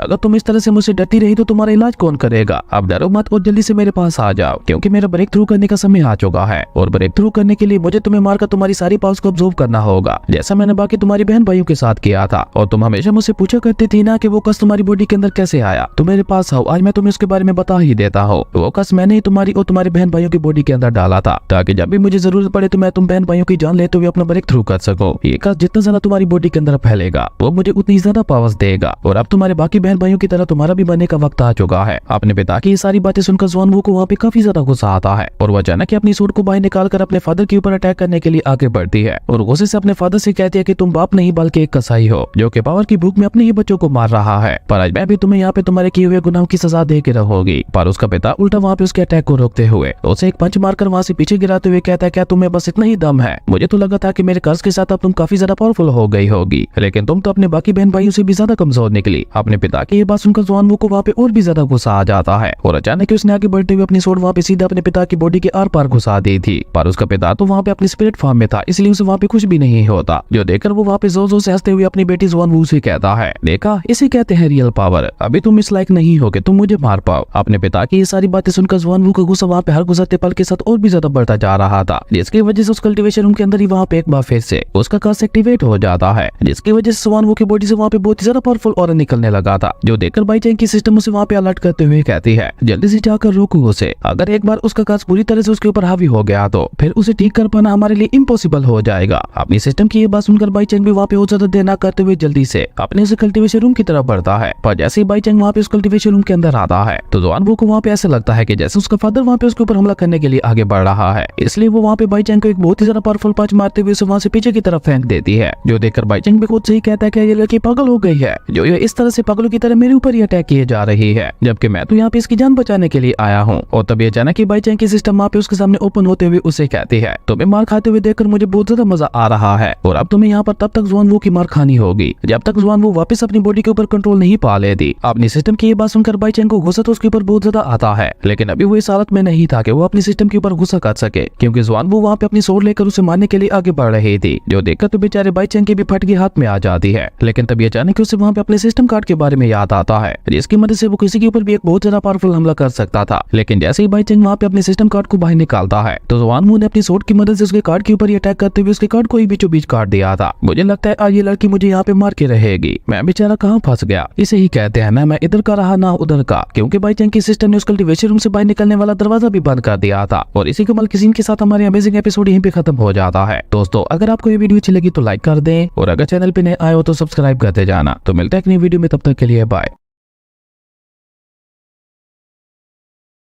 हेलो दोस्तों, welcome back to our channel. तो जैसा कि हमने पिछले एपिसोड में देखा था, जुआन वू नाम की एक लड़की जो कि असल में एक एम्परर थी, वो गलती से बाईचैंग के हिडन इमोर्टल सेक्ट में आ गई थी, जहां बाईचैंग ने भी उसकी बॉडी के कर्स को ठीक करने के लिए उसे अपने कल्टीवेशन रूम के अंदर भेज दिया था। लेकिन हमने देखा था कि कल्टीवेशन रूम में जाने के बाद जुआन वू का सामना अपने ही पिता के साथ होता है, जिसने अपनी कल्टीवेशन बढ़ाने के लिए पहले ही अपने काफी सारे बच्चों की कुर्बानी दी थी। और जुआन वू को देखते हुए कहता है कि अब तुम्हारी बारी है। अपने पिता की सारी बातें सुनकर जुआन वू का कर्स वहाँ पे आउट ऑफ कंट्रोल होने लगा था, जो देखकर बाईचैंग की सिस्टम जल्दी से बाईचैंग को वहाँ पे जुआन वू की मदद करने के लिए कहती है। लेकिन जब बाईचैंग जुआन वू की मदद करने के लिए उस कल्टीवेशन रूम के अंदर पहुंचा था तो जुआन वू ने उसे वहाँ पे अपना पिता समझकर उसे वहाँ पे बहुत ही बुरी तरह से पीटना शुरू कर दिया था। और यहीं से नेक्स्ट एपिसोड की शुरुआत होती है, जहाँ बाईचैंग किसी तरह से अपनी जान बचाते हुए कल्टीवेशन रूम से बाहर आ गया था। लेकिन क्योंकि जुआन वू का कर्स वहाँ पे उसके ऊपर हावी हो चुका था, इसलिए जुआन वू कल्टीवेशन रूम से बाहर आने के बावजूद भी लगातार वहाँ पे बाईचैंग के ऊपर हमले किए जा रहे थे, जो देखकर बाईचैंग वहाँ पे अपनी सिस्टम से मदद मांगता है। बाईचैंग की ये बात सुनकर उसकी सिस्टम ने भी वहाँ पे उसके ऊपर रहम दिखाते हुए जुआन वू के कर्स को वहाँ पे शांत करवा दिया था। और जुआन वू को यहाँ पे ऐसा लग रहा था कि शायद उसके कर्स को बाईचैंग ने ठीक किया है, इसलिए वो बाईचैंग के सामने झुकते हुए उसका शुक्रिया अदा करने लगी थी। और इसी के साथ साथ जुआन वो वहाँ पे बाईचैंग के सेट को भी ज्वाइन करने के लिए तैयार हो गई थी। इवन उसका ट्रस्ट भी बाईचैंग के ऊपर बढ़ते हुए 80% पे पहुंच चुका था, जो देखकर बाईचैंग को भी वहाँ पे एक झटका लगता है। लेकिन उसी के साथ साथ बाईचैंग वहाँ पे काफी ज्यादा कुछ भी दिखाई दे रहा था। और तभी बाईचैंग की सिस्टम वहाँ पे उसके सामने ओपन होते हुए उसे कांग्रेट्स कहती है, क्योंकि जुआन वो को अपने सेक्ट में शामिल करके बाईचैंग ने सिस्टम का ये टास्क भी पूरा कर लिया था। और उसी के साथ बाईचैंग की सिस्टम उसे वहाँ पे रिवार्ड के तौर पर एक सुतरा पवेलियन हाउस भी देती है। अपनी सिस्टम की की ये बात सुनकर बाईचंग वहाँ पे और भी ज्यादा खुश हो गया था। लेकिन जब बाईचंग की नजर उस सुतरा पवेलियन हाउस के ऊपर पड़ती है तो वो तो बस एक छोटी सी झोपड़ी थी। ये देखकर तो बेचारे बाईचंग की सारी खुशी और एक्साइटमेंट एक ही झटके में खत्म हो गई थी। जो देखकर बाईचंग की सिस्टम वहाँ पे उससे कहते हैं कि तुम्हें यहाँ पे इस तरह से उदास होने की कोई जरूरत नहीं है, एक बार इस सुतरा पवेलियन हाउस को अंदर से जाके चेक तो करो। अपनी सिस्टम की बात मानकर बाईचंग भी वहाँ पे सुतरा पवेलियन हाउस के अंदर आ गया था। और जब बाईचंग उस पवेलियन हाउस के अंदर आता है तो वो पवेलियन हाउस अंदर से वाकई काफी ज्यादा बड़ा था, जहाँ पे लाखों की तादाद में कल्टीवेशन बुक्स और टेक्निक्स रखी हुई थी। जो देखकर बाईचंग की सारी खुशी वहाँ पे एक बार फिर से वापस आ गई थी। लेकिन जब बाईचंग वहाँ पे रखी हुई बुक्स को चेक करता है तो वो तो सभी की सभी बुक्स खाली थी। जो देखकर बाईचंग को वहाँ पे एक बार फिर से अपने सिस्टम के ऊपर गुस्सा आने लगा था। तभी उसकी सिस्टम वहाँ पे उसके सामने ओपन होते हुए उसे बताती है कि अगर तुम इन सभी बुक्स के अंदर लिखी हुई टेक्निक को वापस लाना चाहते हो तो उसके लिए तुम्हें और छोटे छोटे टास्क को पूरा करना होगा। जैसे जैसे तुम टास्क पूरा करते जाओगे वैसे वैसे ये टेक्निक्स भी वापस आने लगेगी। अपने सिस्टम की ये बात सुनकर बाईचंग एक्साइटेड होते हुए अपनी सिस्टम से पूछता है, कौन सा टास्क है, जल्दी बताओ मुझे, मैं अभी के अभी उसे पूरा करके वापस आता हूँ। जिसपे बाईचंग की सिस्टम उसे उस टास्क के बारे में बताते हुए कहती है कि आपको अपने इस टास्क को पूरा करने के लिए घोस्ट क्लैन को पूरी तरह से डिस्ट्रॉय करना होगा। और हाँ, अगर आप इस टास्क को पूरा करने में फेल हो गए तो आपको सजा के तौर पर मैं 3 दिन के लिए कल्टीवेशन रूम के अंदर बंद कर दूंगी। और कल्टीवेशन रूम के अंदर आपके साथ क्या क्या हो सकता है ये तो आप अच्छी तरह से जानते होंगे। अपने सिस्टम के इस टास्क के बारे में सुनकर बाईचंग गुस्से से अपने सिस्टम से कहता है कि रहने दो तुम, मुझे ये टेक्निक्स चाहिए ही नहीं। और ये कहकर जैसे ही बाईचंग वहाँ से वापस जाने लगता है तो तभी उसकी नजर वहाँ पे अपने डिसेबल्स के ऊपर पड़ती है, जो कि बाईचंग के पीछे पीछे उसी पवेलियन हाउस के अंदर आ चुके थे। लेकिन वो भी वहाँ पे उन सभी बुक्स को देखकर काफी ज्यादा हैरान दिखाई दे रहे थे, क्योंकि उन्हें वहाँ पे कुछ समझ ही नहीं आ रही थी कि आखिर ये सभी की सभी बुक्स यहाँ पे इस तरह से खाली क्यों है। लेकिन हेटियन वहाँ पे उन सभी को बताता है कि हो ना हो इन सभी टेक्निक बुक्स के ऊपर मास्टर ने कोई स्पेल कास्ट किया होगा ताकि ऐसे यहाँ पे कोई भी आकर इन बुक्स को ना पढ़ सके। हेटियन की ये बात सुनकर वहाँ पे बाकी सभी को भी ऐसा ही लगने लगा था। और बाईचंग जो कि ऊपर से खड़ा होकर ये सब देख रहा था, वो अपने डिसेबल्स की सारी बातें सुनकर परेशान होते हुए कहता है, लो एक बार फिर से आगे मुझे परेशान करने के लिए। वहीं बाईचंग के सभी डिसेबल्स वहाँ पे अपने मास्टर को देखकर उससे हाई लेवल टेक्निक्स की मांग करने लगे थे। पर बाईचंग किसी भी हालत में घोस्ट क्लैन के साथ पंगा नहीं लेना चाहता था, इसलिए वो कल्टीवेशन रूम के अंदर ही जाने का डिसाइड करता है। लेकिन अभी भी बाईचंग कल्टीवेशन रूम के अंदर जाने से बहुत ज्यादा डर रहा था, क्योंकि वो जानता था कि कल्टीवेशन रूम के अंदर उसकी क्या हालत होने वाली है। और एक बार के लिए तो वो खुद को अंदर से मजबूत बनाते हुए कल्टीवेशन रूम के अंदर जाता भी है। लेकिन जैसे ही वो कल्टीवेशन रूम के अंदर अपना पाँव रखता है तो उसके सभी डिसेबल्स वहाँ पे गुस्से से उसे घूर रहे थे, जो देखकर ही बेचारे बाईचंग की हिम्मत वहाँ पे जवाब दे गई थी और वो उल्टे पाँव ही वहाँ से वापस लौट आया था। लेकिन तभी बाईचंग को वहाँ पे एक आइडिया आता है और वो खुद से ही कहता है क्यों ना मैं अपने डिसेबल्स की मदद से घोस्ट क्लैन के ऊपर हमला करते हुए उसे डिस्ट्रॉय कर दूं। अब वैसे भी मेरे सभी के सभी डिसेबल्स बहुत ज्यादा ताकतवर हो चुके हैं और हो सकता है हम घोस्ट क्लैन को हराने में कामयाब भी हो जाए। और ये सब सोचकर बाईचंग ने वहाँ पे अपने सभी डिसेबल्स को इकट्ठा कर लिया था, जहाँ वो बहुत ही सीरियस होते हुए अपने सभी डिसेबल्स से कहता है कि तुम सभी ने सेट के अंदर रहकर बहुत ज्यादा प्रैक्टिस कर ली है, लेकिन आज तुम सभी लोगों को मुझे दिखाना होगा कि तुम सभी लोग कितने ज्यादा ताकतवर हुए हो, क्योंकि आज हम लोग घोस्ट क्लैन के ऊपर हमला करने के लिए जा रहे हैं, जिससे तुम लोगों को फाइटिंग का काफी ज्यादा एक्सपीरियंस मिलेगा और वो एक्सपीरियंस आगे चलकर तुम सभी की कल्टीवेशन में भी बहुत ज्यादा काम आने वाला है। अपने मास्टर बाईचंग की ये सारी बातें सुनकर उसके सभी डिसेबल्स भी वहाँ पे घोस्ट क्लैन के ऊपर हमला करने के लिए काफी ज्यादा एक्साइटेड हो गए थे। उसके बाद सीन चेंज होता है, हम बाईचंग और उसके सभी डिसेबल्स को फ्लाइंग बोट से घोस्ट क्लैन की तरफ जाते हुए देखते हैं, जहाँ उन लोगों को अपने रास्ते में ही एक गाँव दिखाई देता है जहाँ घोस्ट क्लैन ने पूरी तरह से तबाही मचा रखी थी। जो देखकर तो बाईचंग के सभी डिसेबल्स को वहाँ पे घोस्ट क्लैन के ऊपर और भी ज्यादा गुस्सा आने लगा था, जबकि बाईचंग घोस्ट क्लैन के आतंक को देखकर अब बहुत ज्यादा डरा हुआ दिखाई दे रहा था, क्योंकि उसे ऐसा लग रहा था कि उसने अपने टास्क को पूरा करने के लिए अपने डिसेबल्स की जान को खतरे में डाल दिया। खैर उसके बाद बाईचंग के सभी डिसेबल्स ने वहाँ पे नीचे आते हुए डायरेक्टली वहाँ पे घोस्ट क्लैन के ऊपर हमला कर दिया था। जो देखकर घोस्ट क्लैन के एक एल्डर ने भी उन सभी लोगों को खत्म करने के लिए अपने लोगों को आदेश दे दिया था। अपने एल्डर की ये बात सुनकर उसके लोग भी वहाँ पे काफी तेजी से आगे बढ़ते हुए बाईचंग के डिसेबल्स को रोकते हुए उनके साथ फाइट करने लगे थे। लेकिन हम देखते हैं कि बाईचंग के सभी डिसेबल्स अब काफी ज्यादा पावरफुल हो चुके थे, इसलिए वो लोग वहाँ पे बहुत ही आसानी से घोस्ट क्लैन के लोगों के साथ फाइट करते हुए उनके ऊपर भारी पड़ने लगे थे। लेकिन सबसे ज्यादा गुस्से में वहाँ पे लीना दिखाई दे रही थी। वो अपनी पावर का यूज करते हुए घोस्ट क्लैन के सभी डिसेबल्स को वहाँ पे बहुत ही बुरी तरह से मारते हुए आगे बढ़ रही थी। और तभी वो वहाँ पे घोस्ट क्लैन के उस एल्डर के पास आकर उसे कहती है, आज मैं तुमसे अपनी माता पिता की मौत का बदला लेके रहूंगी। और ये कहकर लीना ने अचानक ही वहाँ पे घोस्ट क्लैन के उस एल्डर के ऊपर भी अटैक करना शुरू कर दिया था। लेकिन हम देखते हैं कि वो एल्डर लीना से काफी ज्यादा ताकतवर था, इसलिए वो वहाँ पे लीना के ऊपर भारी पड़ते हुए उसे वहाँ पे बहुत ही बुरी तरह से पीटने लगा था और साथ साथ उसे ये भी कह रहा था, मुझे तुम्हें तुम्हारे माता पिता के साथ ही मार देना चाहिए था, लेकिन कोई बात नहीं, आज मैं तुम्हें भी अपने माता पिता के पास वापस भेज देता हूँ। उस एल्डर की सारी बातें सुनकर लीना को वहाँ पे बहुत ही ज्यादा गुस्सा आता है, इसलिए अचानक लीना ने वहाँ पे अपनी फिनिक्स स्पिरिट को एक्टिवेट करते हुए उसकी मदद से उस एल्डर के ऊपर एक बहुत ही ज्यादा पावरफुल हमला करके उसे वहीं पे खत्म कर दिया था। और आज फाइनली लीना ने उस एल्डर से अपने माता पिता की मौत का बदला ले लिया था, जिसके लिए उसने इतनी ज्यादा मेहनत करते हुए खुद को इतना ज्यादा पावरफुल बनाया था। लेकिन वहीं दूसरी तरफ हम उस एल्डर को देखते हैं जिसने मरने से पहले पहले अपने घोस्ट क्लैन के लीडर तक ये पैगाम पहुंचा दिया था कि हमारा घोस्ट क्लैन खतरे में है, इसलिए अब आपको यहाँ पे आना होगा। और इसी के साथ उस एल्डर की बॉडी वहाँ पे पूरी तरह से राख में बदलते हुए गायब हो गई थी। लेकिन जैसे ही वो एल्डर वहाँ पे खत्म होता है तो घोस्ट क्लैन का लीडर भी वहाँ पे पहुंच गया था, जो कि बिल्कुल वहाँ पे बाईचंग के सामने ही टेलीपोर्ट होता है। वो बाईचंग को देखकर गुस्से से अपना डिमोनिक ऑरा रिलीज करते हुए कहता है, तुम लोगों की हिम्मत कैसे हुई मेरे घोस्ट क्लैन के ऊपर हमला करने की? मुझे लगता है आज फिर से लोगों को एक बार दिखाना पड़ेगा देगा कि हमारे घोस्ट क्लैन की असल पावर क्या है और ये सबक मैं बाकी सभी लोगों को तुम लोगों की मौत से दूंगा। उस घोस्ट लीडर की सारी बातें सुनकर बाईचंग, जिसने अपनी गोद में एक बच्चे को भी उठा रखा था, वो उसे लेकर वहाँ से भागने की कोशिश करता है। लेकिन इसी बीच बाईचंग के डिसेबल्स भी वहाँ पे पहुंच जाते हैं, जो कि उल्टा वहाँ पे उस घोस्ट लीडर को एक धमकी देते हुए कहते हैं, अपनी जुबान संभाल के बात करो, तुम जानते भी हो कि तुम किससे बात कर रहे हो। अगर हमारे मास्टर को गुस्सा आ गया तो वो तुम्हारे घोस्ट क्लैन का नामो निशान ही मिटा देंगे। और ये कहकर बाईचंग के डिसेबल्स ने वहाँ पे अचानक आगे बढ़ते हुए घोस्ट लीडर के ऊपर ये अटैक करना शुरू कर दिया था, क्योंकि बाईचंग अपने डिसेबल्स को साफ साफ बताकर यहाँ लाया था कि वो वहाँ पे उनकी कोई मदद नहीं करने वाला। खैर उसके बाद हमें बाईचंग के डिसेबल्स और उस घोस्ट लीडर के बीच में एक बहुत ही खतरनाक लेवल की फाइट देखने को मिलती है। लेकिन यहाँ भी लीना सबसे आगे थी, क्योंकि उसके अंदर का गुस्सा शांत ही नहीं हो रहा था। और होता भी क्यों, क्योंकि सिर्फ एक ही रात में घोस्ट क्लैन ने उसकी पूरी फैमिली को खत्म कर दिया था, जिसमें 30 से भी ज्यादा लोग शामिल थे। लेकिन हम देखते हैं कि घोस्ट क्लैन का वो लीडर भी काफी ज्यादा ताकतवर था। अचानक ही वो वहाँ पे अपनी पावर को बढ़ाते हुए बाईचंग के सभी डिसेबल्स को वहाँ पे बहुत ही बुरी तरह से पीटने लगा था, और साथ साथ उन सभी का मजाक उड़ाते हुए ये भी कह रहा था कि तुम जैसे कीड़ों को क्या लगा था कि वो मेरे जैसे एक महान डीमन लीडर का सामना कर पाएंगे। और ये कहकर घोस्ट लीडर वहाँ पे उन सभी के ऊपर जानलेवा हमला करने के लिए रेडी हो गया था, जो देखकर बाईचंग वहाँ पे परेशान होते हुए अपने सिस्टम से कहता है, प्लीज मेरी मदद करो वरना मेरे सभी डिसेबल्स यहीं पे मारे जाएंगे। जिसपे बाईचंग की सिस्टम उससे कहती है कि अगर तुम्हें मेरी मदद चाहिए तो तुम्हें जल्द से जल्द यहाँ पे किसी को अपने सेक्ट में शामिल करना होगा, उसके बाद ही मैं तुम्हारी कुछ मदद कर पाऊंगी। अपने सिस्टम की ये बात सुनकर बाईचंग वहाँ पे सोच में पड़ गया था कि भला वो इस सिचुएशन में किसको अपने सेक्ट में शामिल करे। लेकिन इसी बीच उसकी नजर वहाँ पे अपनी गोद में बैठे हुए लड़की के ऊपर पड़ती है, जिसका नाम लिंग जी था, जिसे देखकर बाईचंग वहाँ पे बहुत ही ज्यादा खुश हो गया था। और वो अचानक ही लिंग जी से सवाल करते हुए पूछता है, लिंग जी क्या तुम मेरे मोटल सेट को ज्वाइन करना चाहोगी? लेकिन लिंग जी ने तो ऐसा करने से साफ साफ मना कर दिया था, पर अगर आप मेरे पेरेंट्स का बदला लेने में मेरी मदद करते हैं तो फिर मैं आपके सेट को ज्वाइन करने के लिए तैयार हूँ। जिसपे बाईचंग जल्दी से उसे कहता है कि हाँ मैं तुमसे वादा करता हूँ कि मैं तुम्हारे पेरेंट्स की मौत का बदला लेने में जरूर तुम्हारी मदद करूंगा। बाईचंग के ऐसा कहते लिंग जी भी उसके क्लैन को ज्वाइन करने के लिए रेडी हो गई थी, और जैसे वो बाईचंग के सेट को ज्वाइन करती है तो बाईचंग को अपने सिस्टम की तरफ से रिवार्ड के तौर पर ब्लैक ड्रैगन की पावर्स मिलती है, जिन्हें पाकर बाईचंग वहाँ पे काफी ज्यादा खुश हो गया था। वहीं दूसरी तरफ जैसे ही घोस्ट लीडर बाईचंग के डिसेबल्स के ऊपर जानलेवा हमला करने के लिए अपनी डिमोनिक स्वॉर्ड को ऊपर उठाता है, तो उससे पहले ही बाईचंग ने वहाँ पे बीच में आते हुए अपनी सिर्फ एक फिंगर से घोस्ट लीडर के ऊपर अटैक करते हुए उसे वहाँ पे बहुत ही बुरी तरह से घायल कर दिया था। पर बाईचंग वहाँ पे भी नहीं रुकता और वो लगातार वहाँ पे उस घोस्ट लीडर के ऊपर अटैक किए ही जा रहा था, जिसकी वजह से घोस्ट लीडर का वहीं पे अंत हो गया था। लेकिन वो मरने से पहले बाईचंग को धमकी देकर गया था कि याद रखना हमारा घोस्ट क्लैन इतना ज्यादा छोटा नहीं है जितना तुम उसे समझ रहे हो। अभी तक घोस्ट क्लैन में मुझसे भी ज्यादा पावरफुल लोग मौजूद हैं जो कि तुमसे हमारा बदला लेके रहेंगे। खैर इसी के साथ फिलहाल के लिए तो घोस्ट क्लैन का अंत हो गया था और बाईचंग एक बार फिर से अपने डिसेबल्स की नजरों में हीरो बन गया था। उसके बाद सीन चेंज होता है, हम बीस्ट क्लैन के कुछ लोगों को देखते हैं जो कि घोस्ट क्लैन के लीडर से मिलने के लिए आए हुए थे। लेकिन जब वो लोग वहाँ पे पहुंचते हैं तो उन्हें पता चलता है कि घोस्ट क्लैन का तो नामो निशान ही मिट चुका है। और क्योंकि बीस्ट क्लैन घोस्ट क्लैन का एक गार्डियन क्लैन था, इसलिए बीस्ट क्लैन घोस्ट क्लैन के अंत की वजह से बहुत ही ज्यादा गुस्सा हो चुका था। इवन बीस्ट क्लैन के मास्टर ने अपने लोगों को ये पता लगाने का आदेश भी दे दिया था कि आखिर घोस्ट क्लैन को किसने खत्म किया है। उसके बाद एक बार फिर से सीन चेंज होता है और हमें हिडन इमोर्टल सेट के पवेलियन हाउस का सीन दिखाया जाता है, जहाँ अब क्योंकि बाईचंग ने अपना टास्क पूरा कर लिया था तो इसलिए पवेलियन हाउस के फर्स्ट फ्लोर की सभी टेक्निक्स भी वापस लौट आई थी। लेकिन जब बेचारा बाईचंग वहाँ पे उन टेक्निक्स को पढ़ते हुए समझने की कोशिश करता है तो उसे वहाँ पे कोई भी टेक्निक समझ में नहीं आ रही थी, जिसकी वजह से बाईचंग को वहाँ पे एक बार फिर से अपने सिस्टम के ऊपर बहुत ही ज्यादा गुस्सा आने लगा था, क्योंकि उसने इन टेक्निक्स को पाने के लिए कितनी ज्यादा मेहनत की थी। लेकिन उसकी ये सारी मेहनत उसके किसी भी काम नहीं आई, इसलिए बाईचंग गुस्से से वापस होने के लिए चला जाता है। लेकिन बेचारे बाईचंग की किस्मत में कहाँ सुकून लिखा था, क्योंकि अभी बाईचंग वहाँ पे सोया ही था कि तभी लिंग जी वहाँ पे उसका सुकून हराम करने के लिए आ जाती है, जो कि वहाँ पे बाईचंग से टेक्निक के बारे में पूछने के लिए आई थी। लेकिन बाईचंग किसी तरह से लिंग जी को अपनी बातों में उलझाते हुए उसे बहला फुसलाकर वहाँ से भेज देता है, क्योंकि वो तो खुद टेक्निक बुक्स को नहीं पढ़ पाता था तो वो लिंग जी को कैसे समझाता। और यही सब सोचते हुए बाईचंग वहाँ पे सिस्टम को बुरा भला कहने लगा था। लेकिन तभी बाईचंग की सिस्टम वहाँ पे उसके सामने ओपन होते हुए उसे बताती है कि मुझे आसपास किसी बहुत ही ज्यादा पावरफुल मास्टर को ऑरा महसूस हो रहा है, तो अब तुम्हारा अगला टास्क उस मास्टर को अपने मिशन में शामिल करने का है। अपने सिस्टम की ये बात सुनकर बाईचंग वहाँ पे काफी ज्यादा एक्साइटेड हो गया था, क्योंकि उसे वहाँ पे ऐसा लग रहा था कि उस मास्टर की मदद से वो अपनी भी कल्टीवेशन स्टार्ट कर पाएगा। वहीं दूसरी तरफ हम उसी मास्टर को देखते हैं जो कि अपना रास्ता भटकते हुए हिडन इमोर्टल सेक्ट में ही आ गया था, और वहाँ पे मौजूद इतने सारे डिसेबल्स को देखकर उसकी भी ख्वाहिश होने लगी थी कि वो इस सेक्ट को एज अ मास्टर ज्वाइन कर ले। और बाईचंग को भी वहाँ पे इस बात का एहसास हो गया था, इसलिए बाईचंग वहाँ पे अपने डिसेबल्स के पास आ गया था। और बाईचंग को देखते ही वहाँ पे उसके सभी डिसेबल्स अपनी अपनी टेक्निक्स को लेकर बाईचंग से सवाल करने लगे थे, जिनका बाईचंग अपने मन से ही गलत मूल जवाब दिए जा रहा था। और ये सब वो मास्टर भी वहाँ पे दूर से खड़ा होकर देख रहा था, और उसे वहाँ पे बाईचंग को इस तरह से अपने डिसेबल्स को गलत जवाब देते हुए देखकर बहुत ज्यादा गुस्सा भी आ रहा था। लेकिन तभी वहाँ पे बीस्ट क्लैन के लोगों की एंट्री होती है, जो कि बाईचंग के इमोर्टल सेक्ट से घोस्ट क्लैन का बदला लेने के लिए आए हुए थे। लेकिन बेचारे बीस्ट क्लैन के लोग ये बात कहाँ जानते थे कि बाईचंग को उसके सेट के अंदर हरा पाना किसी के लिए भी इम्पॉसिबल है। और जैसे बीस्ट क्लैन के वो तीनों एल्डर्स वहाँ पे बाईचंग के ऊपर हमला करने के लिए एक स्वॉर्ड फॉर्मेशन बनाते हैं, तो बाईचंग ने उल्टा वहाँ पे अपने डैगन से उनके ऊपर हमला करते हुए उन सभी को वहीं पे खत्म कर दिया था, जो देखकर वहाँ पे उस ओल्ड मास्टर को भी एक झटका लगता है। और अब तक उसे जो बाईचंग के ऊपर बहुत तरह गुस्सा आ रहा था, अब वो सारा गुस्सा खुशी में बदल गया था, इसलिए वो खुशी से बाईचंग से मिलने के लिए आगे बढ़ता है। लेकिन बेचारा वो ओल्ड मास्टर एक पत्थर के साथ टकराते हुए सीधा वहाँ पे बाईचैंग के ऊपर ही जा गिरा था। लेकिन अचानक उस ओल्ड मास्टर को वहाँ पे इस तरह से आते हुए देखकर बाईचैंग के अलावा उसके सभी डिसेबल्स वहाँ पे बहुत ही ज्यादा हैरान दिखाई दे रहे थे। और तभी हम देखते हैं कि बाईचैंग की सिस्टम वहाँ पे उसके सामने ओपन होते हुए बीस्ट क्लैन के लोगों को हराने के लिए उसे रिवार्ड के तौर पर एक स्पिरिचुअल बीस्ट गार्डन देती है, जिसे पाकर बाईचैंग वहाँ पे अपने मन ही मन में बहुत ज्यादा खुश हो गया था। वही वो मास्टर वहाँ पे बाईचैंग के सामने झुकते हुए उससे रिक्वेस्ट करने लगा था कि मैं आपके इस महान सेट को ज्वाइन करना चाहता हूँ। और बाईचैंग तो पहले से ही यही चाहता था, लेकिन वो ओल्ड मास्टर काफी ज्यादा घबराया हुआ दिखाई दे रहा था, क्योंकि उसे डर था कि कहीं बाईचैंग अपने डिसेबल के तौर पर ही कहीं उसे अपने सेट में शामिल ना कर ले। जो देखकर बाईचैंग वहाँ पे उस ओल्ड मास्टर से कहता है, ओके अगर आप यहाँ पे रुकना ही चाहते हैं तो आज से आप हमारे इस इमोर्टल सेट के एल्डर हैं, क्योंकि मैं आपकी नॉलेज को अच्छी तरह से देख पा रहा हूँ। आपकी नॉलेज वाकई काफी ज्यादा कमाल की है। और अब क्योंकि बाईचैंग ने सिस्टम का ये टास्क भी पूरा कर लिया था, तो इसलिए उसे रिवार्ड के तौर पर एक स्पिरिचुअल ग्रास मिलती है, जिसका यूज वो किसी की भी कल्टीवेशन बढ़ाने के लिए कर सकता था। वहीं वो ओल्ड मास्टर जिसका नाम मंग फू था, वो बाईचैंग को ग्रीट करते हुए कहता है, शुक्रिया मास्टर, मुझे अपने इस महान सेट का एल्डर बनाने के लिए। मैं आपसे वादा करता हूँ कि मैं हमारे इस सेट को एक अलग ही ऊंचाइयों पर ले जाऊंगा। लेकिन अफसोस अब मेरे पास बहुत ही कम उम्र बची है, लेकिन मेरे पास जितनी भी उम्र बची है वो मैं सारी अपने सेट के लिए निछावर कर दूंगा। मास्टर वंग फू की ये बात सुनकर बाईचैंग उनसे कहता है कि आपको अपनी उम्र को लेकर परेशान होने की कोई जरूरत नहीं है, मैं अभी आपकी उम्र 1000 साल तक और ज्यादा बढ़ा देता हूँ। और ये कहकर बाईचैंग ने वहाँ पे अपनी सिस्टम से मिली हुई अभी स्पिरिचुअल ग्रास का यूज करते हुए मास्टर वंग फू की लाइफ को 1000 साल और ज्यादा बढ़ा दिया था। एक तरह से मास्टर वंग फू एक मोटल ही बन गए थे, जिसके लिए मास्टर वंग फू वहाँ पे एक बार फिर से बाईचैंग के सामने झुकते हुए उसका शुक्रिया अदा करने लगा था। उस बेचारे को यकीन ही नहीं हो रहा था कि आज सिर्फ एक ही दिन में उसकी लाइफ इतनी ज्यादा बदल गई। कहाँ वो अपनी मौत का इंतजार करते हुए इधर उधर भटक रहा था, और आज एक ही झटके में उसकी पूरी लाइफ ही बदल गई। उसके बाद हमें थोड़े दिनों बाद का सीन दिखाया जाता है, जहाँ बाईचैंग अपने पवेलियन हाउस के अंदर मास्टर वंग फू से एक टेक्निक सीखने की कोशिश कर रहा था। लेकिन मास्टर वंग फू को ये सब एक मजाक की तरह लग रहा था, इसलिए वो बाईचैंग को वहाँ पे उस टेक्निक के बारे में कुछ भी नहीं बता रहे थे। जो देखकर बेचारा बाईचैंग वहाँ पे और भी ज्यादा परेशान हो गया था। कहाँ उसने ये सोचा था कि वो इस एल्डर की मदद से अपनी भी कल्टीवेशन स्टार्ट कर देगा, लेकिन ये एल्डर तो उसे कुछ बताने को तैयार ही नहीं था। उसके बाद हमें एक अलग ही जगह का सीन दिखाया जाता है, जहाँ अचानक के ऊपर आसमान में एक बड़ा सा पोर्टल ओपन हो गया था, जो कि डियान सीक्रेट रियलम में जाने का रास्ता था। और मास्टर वंग फू को भी इस बारे में पता चल चुका था, जिसके बारे में जाकर वो बाईचैंग को भी बता देते हैं और कहते हैं कि हमें भी अपने डिसेबल्स को सीक्रेट रियलम में भेजना चाहिए, क्योंकि डियान सीक्रेट रियलम के बारे में कहा जाता है कि वहाँ पे काफी सारे हाई ग्रेड के ट्रायल्स मौजूद है, जो कि किसी भी कल्टीवेटर के लिए बहुत ही ज्यादा खास होते हैं। ऊपर से हमारे सेट में कोई खास ट्रायल्स मौजूद भी नहीं है, और अगर हमारे डिसेबल्स उस सीक्रेट रियलम में जाते हैं तो हमारे सेट में भी काफी सारे ट्रायल्स आ जाएंगे। मास्टर वंग फू की ये बात सुनकर बाईचैंग अचानक उसे लेकर वहाँ पे अपने स्पिरिचुअल रियलम में आ गया था, जहाँ वो मास्टर वंग फू को अपना बड़ा सा स्पिरिचुअल ड्रैगन दिखाते हुए पूछता है, क्या अभी आप यही कहना चाहेंगे कि हमारे सेट में कोई भी खास ट्रायल नहीं है? जिसमें मास्टर वंग फू जल्दी से बाईचैंग से माफी मांगते हुए कहता है कि मुझे माफ कर दे, मुझे कोई गलतफहमी हो गई थी। और ये कहते हुए मास्टर वंग फू जल्दी से वहाँ से निकल गया था। वहीं दूसरी तरफ बाईचैंग वहाँ पे अपने स्पिरिचुअल गार्डन में आता है, जहाँ पे काफी बड़े बड़े मॉन्स्टर्स मौजूद थे। और तभी बाईचैंग की नजर वहाँ पे मुर्गों के ग्रुप के ऊपर पड़ती है, जिनका साइज किसी हाथी से कम नहीं था। उन्हें देखते ही बाईचैंग वहाँ पे उन्हें पकड़ने की कोशिश करता है, लेकिन उन मुर्गों ने वहाँ पे बाईचैंग को मारते मारते उसकी हालत ही खराब कर दी थी। जो देखकर बाईचैंग वहाँ पे अपने सिस्टम से मदद मांगता है, लेकिन बाईचैंग की सिस्टम वहाँ पे उसके सामने शर्त रखते हुए उससे कहती है कि मैं सिर्फ एक ही शर्त पे तुम्हारी मदद करूंगी, अगर तुम मास्टर वंग फू के बताए हुए उस सीक्रेट रियलम में जाओ तो। अपनी सिस्टम की ये बात सुनकर बाईचैंग जल्दी से उसे कहता है कि हाँ मैं वहाँ जरूर जाऊंगा, अभी तुम मुझे इनसे बचाओ। बाईचैंग को अपनी बात मानते हुए देखकर उसकी सिस्टम ने उसे वहाँ पे बचा लिया था। बाईचैंग की ये सिस्टम तो बिल्कुल एक बीवी की तरह है, जो कि हर बार अपनी बात मनवाने के लिए ब्लैकमेल करती रहती है। और अब क्योंकि बाईचैंग ने सिस्टम की बात मान ली थी, तो इसलिए उसे टियान्योन सीक्रेट रियलम में भी जाना पड़ेगा। लेकिन टियान्योन सीक्रेट रियलम में जाने से पहले उन लोगों को एक मार्शल आर्ट कॉम्पिटिशन लड़ना पड़ेगा, जिसे जीतने के बाद ही वो लोग टियान्योन सीक्रेट रियलम में जा सकते थे। और ये बात बाईचैंग ने अपने सभी डिसेबल्स को अपने रूम में बुलाते हुए समझा दी थी। और क्योंकि टियान्योन सीक्रेट रियलम में जाने का हर एक डिसेबल का सपना होता है, इसलिए बाईचैंग के सभी डिसेबल्स भी वहाँ पे खुशी खुशी उसके लिए मान गए थे। लेकिन बाईचैंग वहाँ पे उनके सामने अपनी शर्त रखते हुए कहता है, पर अभी तुम सभी लोग वहाँ जाने के लिए बहुत ही ज्यादा कमजोर हो, और तुम में से कुछ डिसेबल्स ने तो अभी तक अपनी फाउंडेशन को भी बिल्ड नहीं किया। तो तुम लोगों को क्या लगता है कि तुम लोग इतने ज्यादा कमजोर होने के बावजूद भी उस कंपटीशन को जीत जाओगे? नहीं, उस मार्शल आर्ट कंपटीशन को जीतने के लिए तुम सभी को और ज्यादा पावरफुल होना होगा, जिसके लिए अब तुम सभी के पास बस कुछ दिन ही बाकी है। पर अगर तुम लोग इन बचे हुए दिनों में खुद को पावरफुल नहीं बना पाए तो हमारा टियान्योन सीक्रेट रियलम में जाने का प्लान भी कैंसिल हो जाएगा। जिसपे बाईचैंग के सभी डिसेबल्स वहाँ पे बाईचैंग से कहते हैं, मास्टर आप फिक्र न करें, हम लोग आपसे वादा करते हैं कि हम लोग इन बचे हुए दिनों में खुद को इतना ज्यादा पावरफुल बना लेंगे कि आपको हमारे ऊपर प्राउड होगा। अपने डिसेबल्स की ये सारी बातें सुनकर बाईचैंग ने भी वहाँ पे उनसे खुश होते हुए उन्हें अपनी प्रैक्टिस के लिए कुछ ट्रायल्स भी दे दिए थे, जिन्हें पाकर वो सभी डिसेबल्स भी वहाँ पे खुशी खुशी अपनी प्रैक्टिस के लिए चले गए थे। उसके बाद बाईचैंग के सभी डिसेबल्स ने बहुत ही ज्यादा हार्ड प्रैक्टिस शुरू कर दी थी। इवन अब जुआन वू ने भी वहाँ पे अपने डर के ऊपर काबू पा लिया था, और उसकी तरह ही बाकी कुछ डिसेबल्स ने भी अपने अपने डर के ऊपर काबू पाते हुए अपने अपने फाउंडेशन को भी बिल्ड कर लिया था। और इसी तरह देखते देखते वहाँ पे काफी ज्यादा दिन गुजर जाते हैं, जहाँ वो सभी खाना खाने के लिए उसी बड़ी मुर्गे को काट देते हैं। लेकिन उस बड़े से मुर्गे से मास्टर वंग फू को एक पिल मिलती है, जिसे लाकर मास्टर वंग फू ने बाईचैंग को दे दिया था, जिसके बारे में बाईचैंग की सिस्टम उसे वहाँ पे बताती है कि ये एक एंगर पिल है, जिसे खाते किसी भी इंसान का गुस्सा बहुत ज्यादा बढ़ जाता है। अपने सिस्टम की ये बात सुनकर बाईचैंग वहाँ पे और ज्यादा देर न करते हुए जल्दी से वहाँ पे उस पिल को खा लेता है। लेकिन जैसे ही बाईचैंग वहाँ पे उस पिल को खाता है तो उसे वहाँ पे उल्टी आने लगी थी, जिसकी वजह से बाईचैंग को वहाँ पे अपने सिस्टम के ऊपर बहुत ज्यादा गुस्सा आने लगा था। जो देखकर बाईचैंग की सिस्टम वहाँ पे उसके मजे लेते हुए कहती है, देखा मैंने कहा था ना कि इस पिल को खाने के बाद तुम्हें बहुत ज्यादा गुस्सा आएगा। अपने सिस्टम की ये बात सुनकर बाई चैंग भी उसे बुरा भला कहते हुए गालियां देने लगा था। उसके बाद सीन चेंज होता है, हमें उसी दिन का सीन दिखाया जाता है जहाँ बाई चैंग अपने सभी डिसेबल्स को लेकर उसी मार्शल आर्ट कंपटीशन के लिए जा रहा था, क्योंकि उसके सभी डिसेबल्स ने उसकी शर्त के मुताबिक अपनी अपनी फाउंडेशन को बिल्ड करते हुए ब्रेक थ्रू कर लिया था। इसलिए बाई चैंग भी उन सभी को उस मार्शल आर्ट कंपटीशन के लिए ले जा रहा था। इसी बीच हम देखते हैं कि बाई चैंग की फ्लाइंग बोर्ड के सामने एक और बड़ी सी बोट आ जाती है, जिसका साइज बाई चैंग की फ्लाइंग बोर्ड से भी दुगना था। और उस फ्लाइंग बोर्ड से एक एल्डर निकलकर प्रिंस के सामने आते हुए उसे कहता है, प्रिंस प्लीज अब तो हमारी बात मान जाइए और प्लीज वापस हमारे साथ चलिए। लेकिन प्रिंस ने ऐसा करने से साफ साफ मना कर दिया था। और इसी बीच वो लोग टियान्यून सीक्रेट रहने वाली जगह पे भी पहुंच गए थे, जहाँ उनके साथ साथ वूजी क्लैन की भी एंट्री होती है। और वूजी क्लैन की फ्लाइंग बोट को आते हुए देखकर वहाँ पे सभी लोग काफी ज्यादा हैरान दिखाई दे रहे थे, क्योंकि अगर वूजी क्लैन भी इस कंपटीशन में हिस्सा ले रहा था तो इसका मतलब था कि वूजी क्लैन का ये कंपटीशन जितना तय था। उसके बाद सीन चेंज होता है, हमें टियान्यून सेट का सीन दिखाया जाता है, जहाँ आज फाइनली टियान्यून सीक्रेट रियल में जाने के लिए वो कंपटीशन होने वाला था, जैसे कि टियान्यून सेट टीम ऑर्गेनाइज करवा रहा था। वहीं वूजी क्लैन का मास्टर टाओ की वहाँ पे बाई चैंग को नीचे दिखाने के लिए अपनी पूरी कोशिश कर रहा था, क्योंकि टाओ की अपनी वूजी क्लैन को एक काफी बड़ा क्लैन मानता था। और क्योंकि बाई चैंग का क्लैन बहुत ही ज्यादा छोटा था, इसलिए टाओ की के मुताबिक बाई चैंग का क्लैन इस कंपटीशन के अंदर आना डिजर्व नहीं करता। इसलिए वो बाई चैंग की बेइज्जती करने की वहाँ पे अपनी पूरी कोशिश कर रहा था। लेकिन बाई चैंग वहाँ पे हर बार अपने नए नए कारनामे दिखाते हुए उल्टा वहाँ पे उसे ही नीचा दिखाया जा रहा था। और अब टाओ की ने अपने मन ही मन में ठान ली थी कि वो बाई चैंग को मजा चखा के रहेगा। खैर उसके बाद वहाँ पे उस कंपटीशन के स्टार्ट होने की ऑफिशियल अनाउंसमेंट कर दी जाती है। और जैसे वो कंपटीशन वहाँ पे स्टार्ट होता है तो दो क्लैंस के अलग अलग डिसेबल आमने सामने आते हुए एक दूसरे के साथ फाइट करने लगे थे। लेकिन हम देखते हैं कि कंपटीशन के लिए जो भी डिसेबल आ रहे थे वो सभी के सभी बहुत ही ज्यादा अजीब थे, क्योंकि उनमें से कोई भी ज्यादा पावरफुल नहीं था। और ऊपर से उन सभी की हरकतें भी बहुत ज्यादा अजीब थी। और इसी बीच वहाँ पे जुना नाम की एक लड़की की एंट्री होती है, जो कि बहुत ही ज्यादा क्यूट थी। इवन सभी लोग वहाँ पे उसकी क्यूटनेस में पूरी तरह से खो गए थे। और इसी कमाल की सीन के साथ हमारी अमेजिंग एपिसोड यहीं पे खत्म हो गया था। दोस्तों अगर आपको ये वीडियो अच्छी लगी तो लाइक कर दे, और अगर चैनल पे नए आए तो सब्सक्राइब करते जाना। तो मिलता है एक न्यू वीडियो में, तब तक के लिए बाय।